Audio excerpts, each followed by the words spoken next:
Hello friends, welcome to excellent coaching institute. आज हम tense के बारे में अध्ययन करेंगे। आज हम पढ़ेंगे प्रेजेंट कंटिन्यूअस टेंस। तो आइए पढ़ते हैं। पहचान। हिंदी वाक्यों के अंत में रहा है, रही है, रहे हैं आदि शब्द आते हैं, पाए जाते हैं तथा कार्य का होना वर्तमान काल में पाया जाता है। जैसे रोहन खाना खा रहा है, इसका बनाएंगे रोहन इज ईटिंग फूड। वे अपने गांव जा रहे हैं, इसका बनेगा they are going to there. वे अपने स्कूल जा रहे हैं तो इसका बनेगा they are going to their school. इसका रूल है सब्जेक्ट यानी कि कर्ता plus is am are plus verb की फर्स्ट फॉर्म में ING plus object plus other word. एक वचन कर्ता के साथ नोट है, एक वचन कर्ता के साथ ही सी इट, मतलब ही सी इट होते हैं एक वचन कर्ता। इनके साथ इज का यूज करते हैं, आई के साथ एम का यूज करते हैं तथा वी दे यू ये बहुवचन कर्ता होते हैं, इनके साथ आर का प्रयोग करते हैं। इसके बाद है negative sentence. Negative sentence Hindi वाक्यों में नहीं शब्द लगा रहता है तथा कार्य के न होने का भाव पाया जाता है। जैसे सरिता खाना नहीं पका रही है तो इसका बनेगा Sarita is not cooking the food.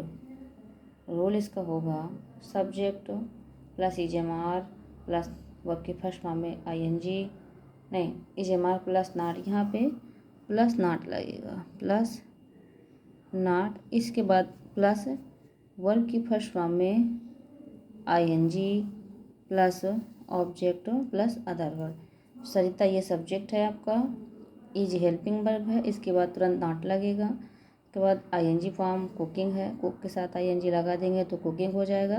क्या नहीं पका रही थी तो खाना नहीं पका रही थी, द फूड हो जाएगा। इसके बाद हम सिंगल इंट्रोगेटिव सेंटेंस के बारे में पढ़ेंगे। तो नोट है, वाक्य के प्रारंभ में क्या शब्द लगा रहता है, ऐसे वाक्यों में सबसे पहले हेल्पिंग वर्ब लगाते हैं। जैसे क्या अध्यापक हमें पढ़ा रहे हैं तो इसका होगा इज टीचर टीचिंग अस। क्योंकि यहाँ पर पढ़ा रहे हैं एक वचन है, क्योंकि यहाँ पर टीचर के बारे में बोला गया है, इसलिए यहाँ पर हम टीचर के लिए इज लगाएंगे। दूसरा है क्या वे अपने गांव पैदल जा रहे हैं तो इसका बनेगा, ये बहुवचन है दे, इसलिए आर लगाएगा सबसे पहले क्या शब्द के बाद। Are they going to their village on foot. इसका रोल सबसे पहले हेल्पिंग वर्ब, अगर एक वचन है तो इज लगाएंगे, अगर बहुवचन है तो आर लगाएंगे, और यदि आई यानी मैं हूँ तो आई के साथ हमेशा एम का यूज करते हैं प्रेजेंट कंटिन्यूअस टेंस में। इसका रूल है हेल्पिंग वर्ब प्लस सब्जेक्ट, इसमें ये is am are plus subject plus verb की फर्स्ट फॉर्म में ING plus object plus other. अब इसी में नहीं शब्द लगा रहता है तो यहाँ पे आर दे नॉट, यानी सब्जेक्ट के बाद तुरंत नॉट लगेगा, यहाँ पर नॉट लगेगा। नेक्स्ट में डबल इंट्रोगेटिव सेंटेंस। तो ऐसे वाक्यों के बीच में प्रश्नवाचक शब्द कौन, कहाँ, किसने, क्या आदि शब्द लगे रहते हैं और तब ऐसे शब्दों की अंग्रेजी सबसे पहले लगाते हैं। जैसे मोहन अब क्या कर रहा है तो इसका होगा what is Mohan doing now. Mohan क्या कर रहा है तो क्या शब्द बीच में है, क्वेश्चन वर्ड है, सबसे बीच में है तो इसका बनेगा अब क्या कर, ये क्या शब्द लगा हुआ है तो व्हाट। इसके बाद हेल्पिंग वर्ब लगेगी, फिर सब्जेक्ट आएगा मोहन, फिर आईएनजी फॉर्म, डू में आईएनजी लगा देंगे तो डूइंग हो जाएगा, और अब के लिए नाउ लगा देंगे सबसे बाद में, ये अदर वर्ड में आएगा। जैसे सीता कहाँ जा रही है तो इसका बनेगा वेयर इज सीता गोइंग। कहाँ ये शब्द बीच में आया, वेयर क्वेश्चन वर्ड है, इसलिए क्वेश्चन वर्ड सबसे पहले लगाएंगे, फिर हेल्पिंग वर्ब लगाएंगे, फिर सब्जेक्ट लगाएंगे, फिर आईएनजी फॉर्म लगाएंगे, फिर अदर वर्ड लगाएंगे। ऑब्जेक्ट अगर होगा तो लगाएंगे और अदर वर्ड होगा तो लगाएंगे, नहीं तो नहीं लगाएंगे। अच्छा, रूल है question word plus is am are plus verb की फर्स्ट फॉर्म में ING plus object plus other word. अगर ऑब्जेक्ट है और अदर वर्ड है तो लगाएंगे, नहीं तो नहीं लगाएंगे। फ्रेंड्स, हम आज प्रेजेंट परफेक्ट के बारे में भी पढ़ेंगे। Present perfect tense. Present perfect tense की पहचान क्या होती है? हिंदी वाक्यों के अंत में चुका है, चुकी है, चुके हैं आदि शब्द लगे रहते हैं तथा आया है, आई है, आई हैं ये शब्द भी लगे रहते हैं एवं कार्य का पूर्ण रूप से समाप्त होना पाया जाता है। एक बार फिर से समझिएगा, प्रेजेंट परफेक्ट टेंस में हिंदी वाक्यों के अंत में चुका है, चुकी है, चुके हैं, आया है, आई है, आए हैं आदि शब्द लगा रहता है तथा कार्य का पूर्ण रूप से समाप्त होना पाया जाता है। जैसे राम आगरा जा चुका है, इसमें राम ने आगरा जाने का कार्य कर लिया है, यानी कि राम आगरा जा चुका है। इसको बनाएंगे Ram has gone to Agra. यहाँ पर एक वचन वाक्यों के लिए हैज और बहुवचन वाक्यों के लिए हैव का यूज करते हैं, वर्ब की थर्ड फॉर्म का यूज करते हैं। बस यहाँ पर दो चीज़ें हैं। दूसरा है वे मेला देखने चले रामपुर चले गए हैं। दे मीन्स वे होता है, तो दे बहुवचन है इसलिए हैव लगा देंगे। गॉन मेन काम जाना तो गॉन लग जाएगा। कहाँ चले गए हैं? रामपुर। टू रामपुर। क्यों गए हैं? To see the fair, fair देखने गए हैं। तो इसका रूल होगा एक वचनकर्ता के साथ हैज का यूज करते हैं, बहुवचनकर्ता के साथ हैव का यूज करते हैं। अच्छा, इसका रूल होगा सब्जेक्ट प्लस हैज या हैव प्लस वर्ब की third form plus object plus other word, इतनी चीज़ें लगेंगी।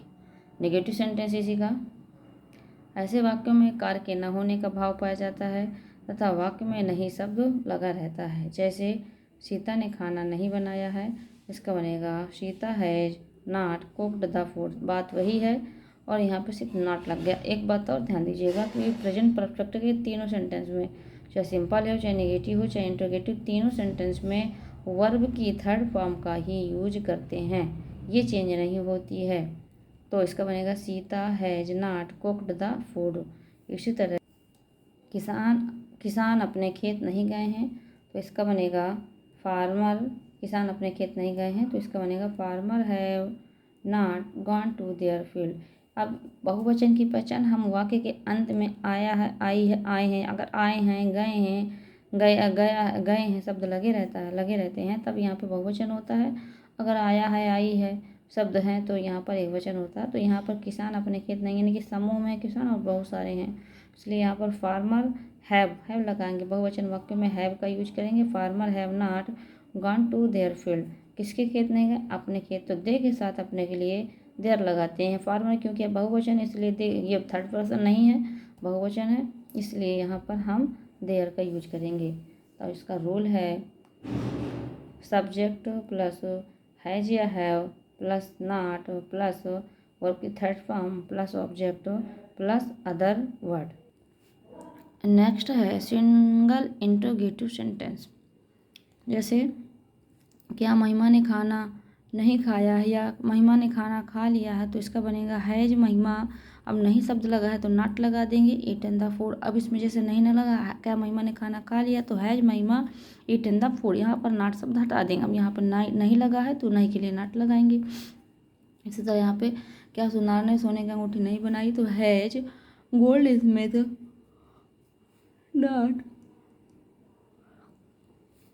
Made the golden ring.